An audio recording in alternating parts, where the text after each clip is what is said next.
Bon dia! Durant la sessió d'avui parlarem dels REITs, unes societats d'inversió que posseeixen i gestionen actius immobiliaris i els ingressos dels quals provenen de les rentes que perceben d'aquestes propietats.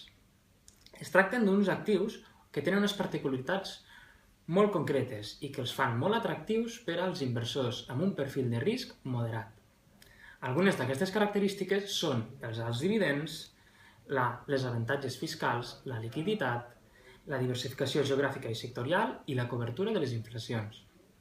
Mitjançant els REITs, qualsevol persona pot invertir els seus estalvis en tot tipus de propietats, ja siguin centres comercials, oficines o propietats residencials. D'altra banda, també pot invertir en actius no tan comuns o no tan habituals en les carteres d'inversió, com són els centres de dades, els centres logístics o bé les residències per a persones de la tercera edat. Aquests actius ens permeten apalancar les nostres carteres a diverses tendències, com són l'increment de dades, l'auge de l'e-commerce o el comerç online i l'envelliment poblacional.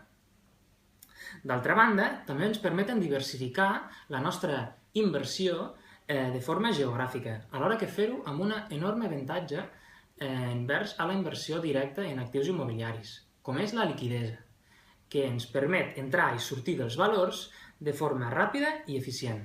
Normalment, les rentes s'actualitzen una vegada a l'any i aquesta actualització es fa vinculada a l'IPC. Per tant, els REITs són una alternativa molt bona per a cobrir els estalvis de la inflació.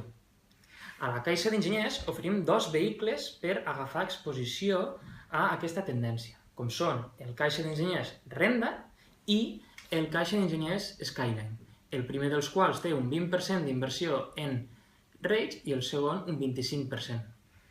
Bé, moltes gràcies per la seva atenció i fins la setmana que ve.